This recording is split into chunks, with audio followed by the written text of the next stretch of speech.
नमस्कार हमारे प्रिय श्रोताओं, कुमार परिवार में आपका दिल से स्वागत है। यहाँ हम आपको एक ऐसी दुनिया में ले जाएंगे जहाँ डर और रहस्य का हर मोड़ आपको एक नई रोमांचक यात्रा पर ले जाएगा। ये जगह न केवल आपके दिल को छुएगी बल्कि आपकी रूह को भी झकझोर देगी। क्या आपने अभी तक हमारे चैनल को सब्सक्राइब किया है? अगर नहीं तो आपको एक शानदार अनुभव से चूकने का खतरा है। हमारे चैनल को सब्सक्राइब करें और इस अविस्मरणीय सफर का हिस्सा बने। हर एक कहानी, हर एक मोड़ आपको एक नई और अनोखी दुनिया से रूबरू कराएगा। एक ऐसी दुनिया जहां रहस्य और रोमांच से भरे पल आपको चौंका देंगे। और हां, बेल आइकन दबाना ना भूले ताकि हमारी हर नई कहानी की अपडेट सबसे पहले आपके पास पहुंचे। तो चलिए इस रोमांचक सफर की शुरुआत करें और हमारे रॉयल परिवार का हिस्सा बने। साथ मिलकर इस अद्भुत यात्रा में शामिल हों। सुदूर जंगलों के बीच जहां सूरज की किरणें भी मुश्किल से पहुंचती थीं, वहां स्थित था असुरगढ़ का किला। स्थानीय लोगों के अनुसार यह किला न केवल प्राचीन था बल्कि शापित भी था। किसी ने इसे छोड़ने की हिम्मत नहीं की क्योंकि मान्यता थी कि यह किला दैत्यराज हिरण्याक्ष और मायावी दानव मयासुर का गढ़ था। आरुष, नैना और विक्रांत तीन साहसी और जिज्ञासु युवा पुरातन कथाओं और रहस्यमय स्थानों की खोज के दीवाने थे। उन्होंने इस किले के बारे में कई कहानियां सुनी थीं और इन कहानियों के पीछे छिपे सत्य को जानने की ठान ली थी। अंधेरी रात में तीनों ने अपने टॉर्च, उपकरण और प्राचीन ग्रंथों के अंश लेकर किले की ओर प्रस्थान किया। जैसे ही वे जंगल में घुसे, वातावरण में एक अजीब सी सर्द हवा बहने लगी। चारों ओर सन्नाटा था और केवल उनके कदमों की आवाज गूंज रही थी। रास्ते में उन्हें एक बूढ़ी महिला मिली जो एक झोपड़ी में रहती थी। उसने उन्हें किले की ओर बढ़ने से रोकते हुए कहा, किले में मत जाओ, जो वहां जाता है वह खुद को खो देता है। लेकिन युवाओं ने उसकी बात को अनसुना कर दिया और आगे बढ़ गए। किले के पास पहुंचते ही तीनों ने महसूस किया कि वातावरण अचानक बदल गया है। किले की दीवारों पर लगी बेलें हवा में अजीब सी सरसराहट कर रही थीं। काले पत्थरों से बने विशाल द्वार के पास एक शिला पर लिखा था, दैत्य और दानव अभी भी यहां सोते हैं, उन्हें जगाना मत। आरुष ने हंसते हुए कहा, यह सिर्फ कहानियां हैं, हमें डरने की जरूरत नहीं। नैना और विक्रांत भी सहमत हुए और तीनों ने मिलकर भारी दरवाजा धक्का देकर खोल दिया। जैसे ही उन्होंने किले के अंदर कदम रखा, दरवाजा भयंकर आवाज के साथ बंद हो गया। अंदर का माहौल गहरा और ठंडा था। किले की दीवारों पर अजीब आकृतियां बनी हुई थीं जो दैत्यों और दानवों की लड़ाइयों को दर्शा रही थीं। आगे बढ़ते हुए उन्हें एक विशाल कक्ष मिला जहां जमीन पर खून जैसे लाल धब्बे थे। कक्ष के बीचों बीच एक सिंहासन था जिसे बड़े बड़े खोपड़ी के आकार के पत्थरों से सजाया गया था। सिंहासन के पास पहुंचते ही नैना को ऐसा लगा कि कोई उसकी परछाई को देख रहा है। उसने पीछे मुड़कर देखा लेकिन वहां कोई नहीं था। तभी एक गहरी भयानक आवाज गूंजी, तुमने हमारी शांति को भंग किया है, अब तुम यहां से वापस नहीं जा सकते। कक्ष की दीवारें अचानक से हिलने लगीं। विक्रांत ने कहा, यहां से जल्दी निकलना होगा, लेकिन दरवाजा गायब हो चुका था। आरुष, नैना और विक्रांत ने खून से लिखे संदेश को पढ़ने के बाद एक पल के लिए सोचा कि क्या उन्हें आगे बढ़ना चाहिए। लेकिन आरुष ने आत्मविश्वास से कहा, हम यहां इसलिए आए हैं कि सच्चाई का पता लगाएं, डरने से कुछ नहीं होगा। उसने दरवाजे को धक्का दिया और दरवाजा धीरे धीरे एक भीषण आवाज के साथ खुल गया। दरवाजे के पीछे एक लंबा अंधकारमय गलियारा था। उसकी दीवारें चमचमाती थीं जैसे काले शीशों से बनी हों। गलियारे में प्रवेश करते ही चारों तरफ परछाइयों का नृत्य शुरू हो गया। दीवारों पर अजीब आकृतियां नजर आ रही थीं, कुछ हंसती हुई, कुछ चीखती हुई। गलियारे के अंत में तीनों ने खुद को एक विशाल कक्ष में पाया। यह कक्ष पूरी तरह से दर्पणों से भरा था। हर दीवार, हर कोना, हर दिशा में दर्पण ही दर्पण थे। जैसे ही वे कक्ष के बीच में पहुंचे, दर्पणों में उनकी परछाइयां स्पष्ट दिखने लगीं। लेकिन यह परछाइयां सामान्य नहीं थीं। नैना का दर्पण। नैना ने देखा कि दर्पण में उसकी छवि हंस रही थी जबकि वह खुद गंभीर थी। अचानक उसकी परछाई ने बोलना शुरू कर दिया, तुम मुझसे बच नहीं सकती नैना, तुमने यहां आकर अपनी किस्मत लिख दी है। नैना डरकर पीछे हट गई, लेकिन परछाई ने दर्पण से बाहर निकलने की कोशिश की। विक्रांत का दर्पण। विक्रांत ने देखा कि दर्पण में उसका प्रतिबिंब खून से सना हुआ था और उसकी आंखें जल रही थीं। तुम्हारे लालच ने तुम्हें यहां तक लाया है, अब तुम इसकी कीमत चुकाओगे, प्रतिबिंब ने कहा। आरुष का दर्पण। आरुष ने देखा कि उसका प्रतिबिंब उसे घूर रहा है, लेकिन उसमें उसकी आंखों में डर के बजाय एक अजीब आत्मविश्वास झलक रहा था। जैसे ही तीनों ने अलग अलग दर्पणों की ओर देखा, पूरी कक्ष गूंजने लगी। तुम्हारे अंदर जो छिपा है वह अब बाहर आएगा। नैना का दर्पण अचानक टूट गया और उसके टुकड़ों से सैकड़ों हाथ बाहर निकल आए, जो उसे पकड़ने की कोशिश करने लगे। नैना चीखती हुई पीछे हटने लगी। विक्रांत के दर्पण से माया के स्वरूप में एक दानव निकला। उसकी आंखें जलती हुई लाल थीं और उसकी हंसी से पूरा कक्ष कांप रहा था। आरुष ने तुरंत अपनी मशाल उठाई और विक्रांत की ओर दौड़ा। आरुष ने महसूस किया कि दर्पणों को नष्ट करना ही इस जाल से बचने का तरीका हो सकता है।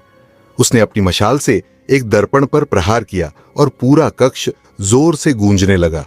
लेकिन जैसे ही दर्पण टूटा, वहां से एक और दानव निकला जो हवा में मंडराने लगा।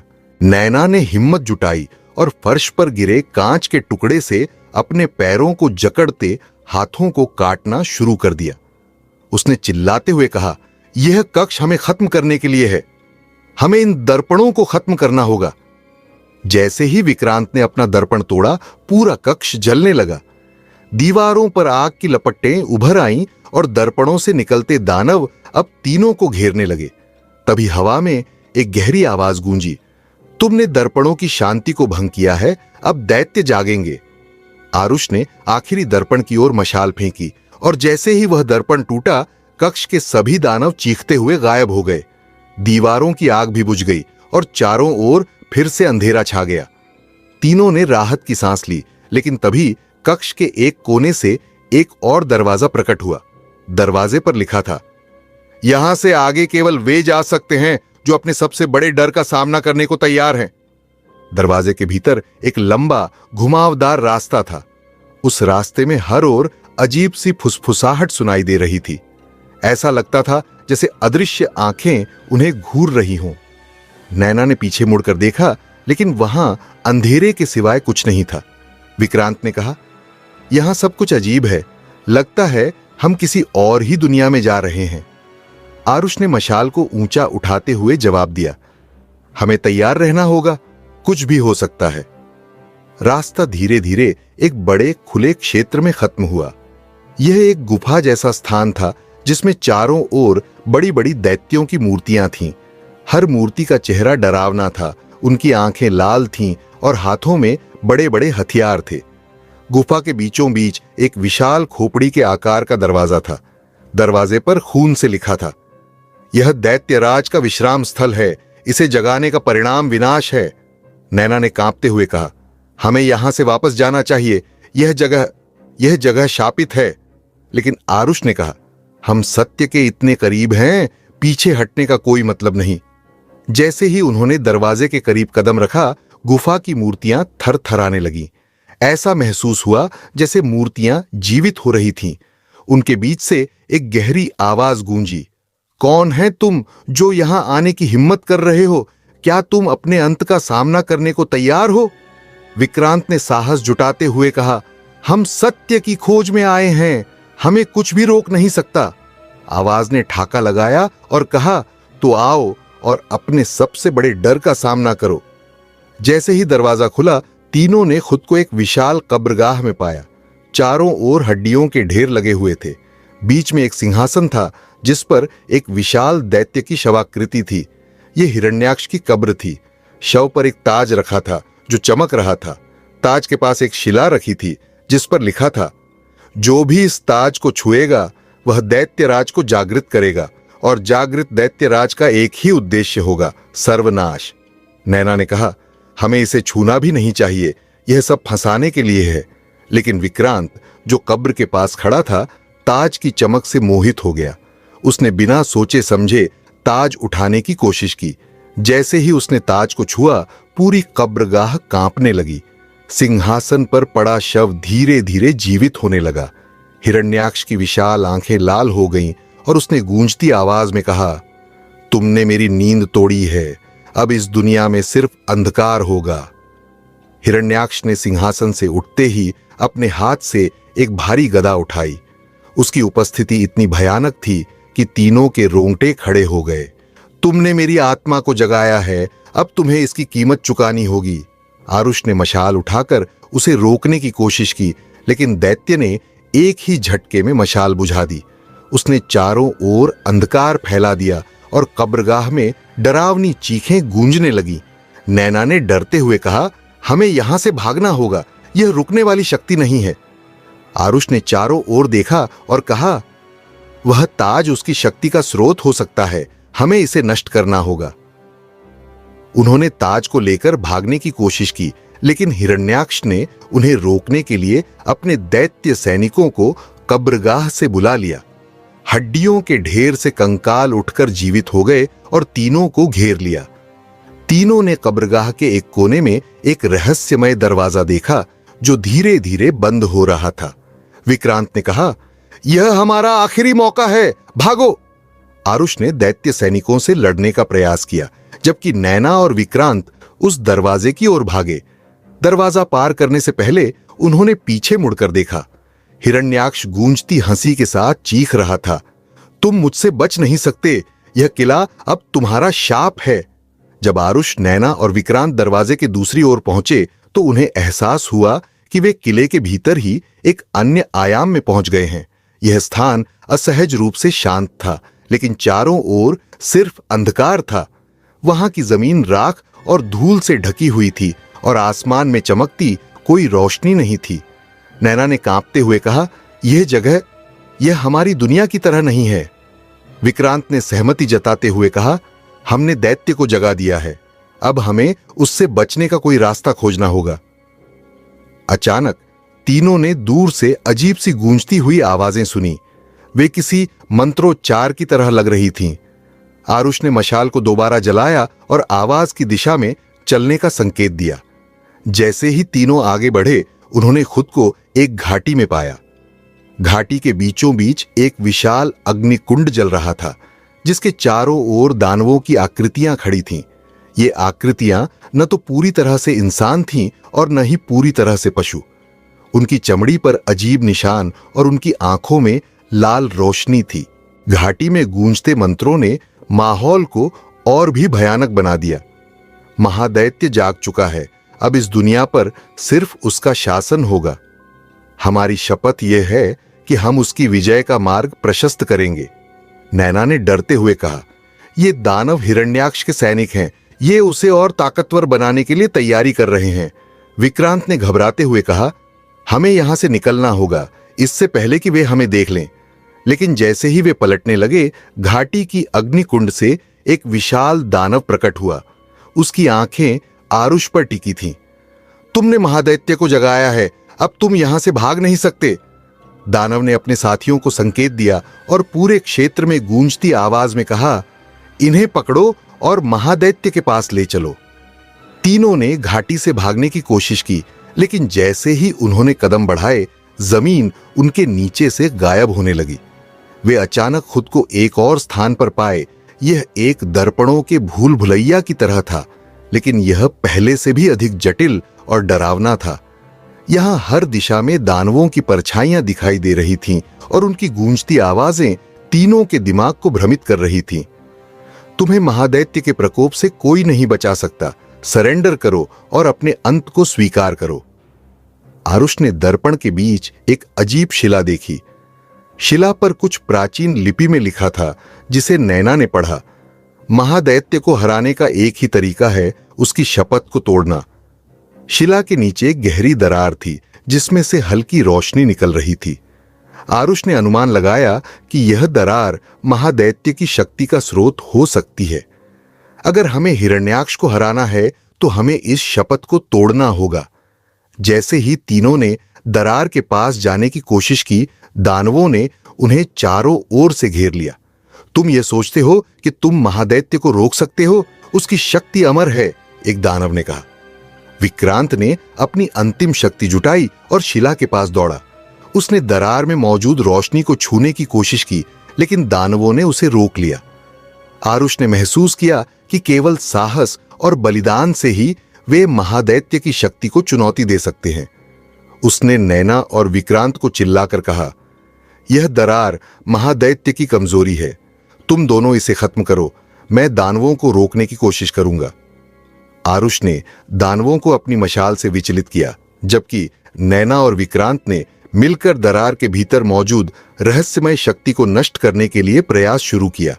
जैसे ही नैना ने दरार के अंदर मौजूद शक्ति को छुआ, पूरी भूमि कांपने लगी।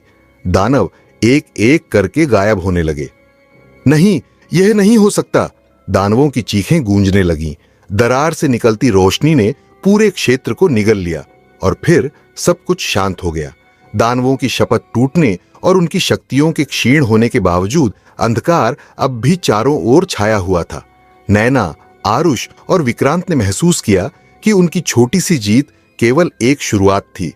हिरण्याक्ष अब पूरी तरह जाग चुका था और उसकी ताकत पहले से अधिक भयानक लग रही थी। तभी चारों ओर से एक गहरी आवाज गूंजी। यह हिरण्याक्ष की थी। तुमने मेरी सेना को कमजोर कर दिया, लेकिन मैं अमर हूं, तुम मुझे रोक नहीं सकते, अब तुम्हारा अंत निकट है। जैसे ही आवाज शांत हुई, मैदान में एक रहस्यमयी वस्तु प्रकट हुई। यह एक प्राचीन खंजर था, जिसकी धार पर जादुई लिपि उकेरी हुई थी। नैना ने खंजर को उठाते हुए कहा, यह खंजर साधारण नहीं है, यह हिरण्याक्ष को हराने का कोई तरीका हो सकता है। आरुष ने खंजर को गौर से देखा और कहा, यह वही खंजर हो सकता है जिसके बारे में पौराणिक कथाओं में लिखा गया है, जो महादैत्य की आत्मा को नष्ट कर सकता है। विक्रांत ने चिंता से पूछा, लेकिन इसे कैसे इस्तेमाल करना है? यह केवल एक हथियार है और हिरण्याक्ष इतना ताकतवर है कि उसे चोट भी नहीं लग सकती। तभी आकाश काला हो गया और बिजली की गड़गड़ाहट के साथ हिरण्याक्ष प्रकट हुआ। उसकी ऊंचाई इतनी विशाल थी कि वह आसमान को छूता हुआ प्रतीत हो रहा था। उसकी लाल आंखें क्रोध से जल रही थीं और उसकी गदा चमक रही थी, जैसे उसमें पृथ्वी को नष्ट करने की शक्ति हो। तुमने मेरी शक्ति को चुनौती दी है, अब इस पूरे संसार को इसका परिणाम भुगतना होगा, हिरण्याक्ष गरजते हुए बोला। हिरण्याक्ष ने गदा उठाकर तीनों पर हमला किया। मैदान कांपने लगा और विशाल गड्ढे बन गए। आरुष ने चिल्लाते हुए कहा, हमें अलग अलग होकर उसे भ्रमित करना होगा, उसकी कमजोरी को ढूंढो। नैना और विक्रांत ने अलग अलग दिशाओं में दौड़ लगाई, जबकि आरुष ने हिरण्याक्ष का ध्यान अपनी ओर खींचने की कोशिश की। नैना ने खंजर को ध्यान से देखा और उसके ऊपर लिखी लिपि पढ़ने की कोशिश की। उसने धीरे धीरे उच्चारण किया, यह खंजर केवल तभी काम करेगा जब इसे सीधे महादैत्य के हृदय में ढसा दिया जाए, विक्रांत ने कहा। लेकिन उसका हृदय कहां है? वह इतना विशाल है कि उसका शरीर ही एक पहाड़ जैसा है। नैना ने खंजर को ध्यान से पकड़ते हुए कहा, हमें उसे नीचे लाना होगा, तभी हम उसके हृदय तक पहुंच सकते हैं। जैसे ही वे अपनी योजना पर विचार कर रहे थे, हिरण्याक्ष ने अपनी बची खुची शक्ति से दानवों की आखिरी सेना को बुलाया। वे हवा में बने और आग की लपटों की तरह दिखाई दिए। इन दानवों ने तीनों को घेर लिया। आरुष ने बहादुरी से दानवों से लड़ाई शुरू की, जबकि नैना और विक्रांत ने खंजर को इस्तेमाल करने का तरीका खोजने की कोशिश की। आरुष ने अपनी मशाल को जमीन पर मारा, जिससे आग का एक घेरा बना। उसने चिल्लाकर हिरण्याक्ष को चुनौती दी, अगर तुम इतने ताकतवर हो तो मुझे रोक कर दिखाओ। हिरण्याक्ष क्रोध से आरुष की ओर बढ़ा। उसने अपनी गदा उठाई और जमीन पर मारी, जिससे आरुष बुरी तरह गिर गया। लेकिन इसी दौरान नैना और विक्रांत ने खंजर लेकर उसके पास जाने का मौका ढूंढ लिया। नैना ने साहस जुटाकर खंजर को हिरण्याक्ष की छाती की ओर फेंका। खंजर सीधे उसकी छाती में ढसा और एक भयानक चीख के साथ पूरा मैदान कांपने लगा। हिरण्याक्ष ने अपने दोनों हाथ उठाए, जैसे वह अपने जीवन को बचाने की कोशिश कर रहा हो। उसकी लाल आंखें बुझने लगीं और उसका शरीर धीरे धीरे राख में बदलने लगा। हिरण्याक्ष के अंत के बाद तीनों को लगा कि अब सब कुछ शांत हो गया है, लेकिन किले के चारों ओर एक रहस्यमयी सरसराहट अब भी गूंज रही थी। ऐसा लग रहा था जैसे किले में दबी कोई और शक्ति अभी भी जीवित है। आरुष ने गंभीर स्वर में कहा, हमने हिरण्याक्ष को हराया है, लेकिन यह किला अभी भी सुरक्षित नहीं है, यह शापित है।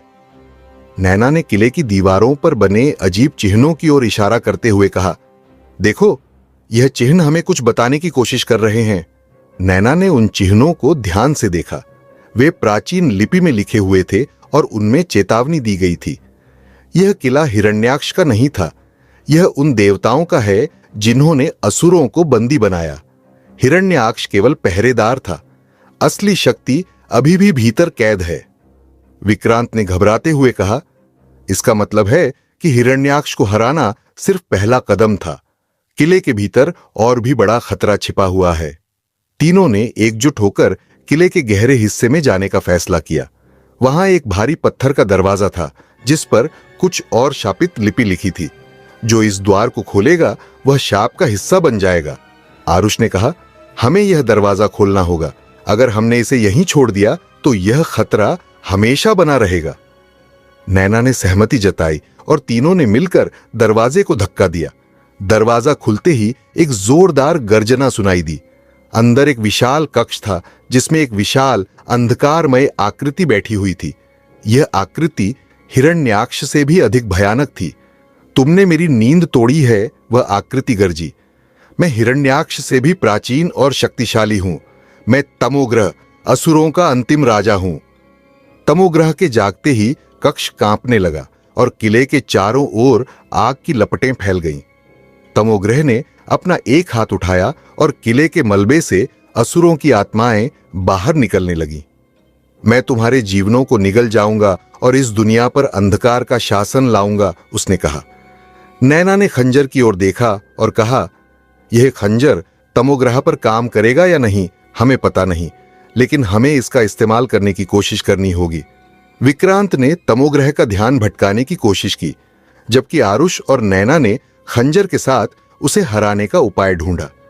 नैना को कक्ष के केंद्र में एक अजीब सी पत्थर की वेदी दिखाई दी, जिस पर एक चमकता हुआ रत्न रखा था। उस रत्न से शक्ति की लहरें निकल रही थीं। यह रत्न तमोग्रह की शक्ति का स्रोत हो सकता है, नैना ने कहा। आरुष ने जल्दी से जवाब दिया, अगर हम इसे नष्ट कर दें तो शायद तमोग्रह की शक्ति खत्म हो जाए। जैसे ही तीनों रत्न की ओर बढ़े, तमोग्रह ने भयानक क्रोध में कक्ष को हिलाना शुरू कर दिया। कोई मेरी शक्ति को छूने की हिम्मत नहीं कर सकता, उसने चिल्लाते हुए अपने चारों ओर एक अंधकार का घेरा बना लिया।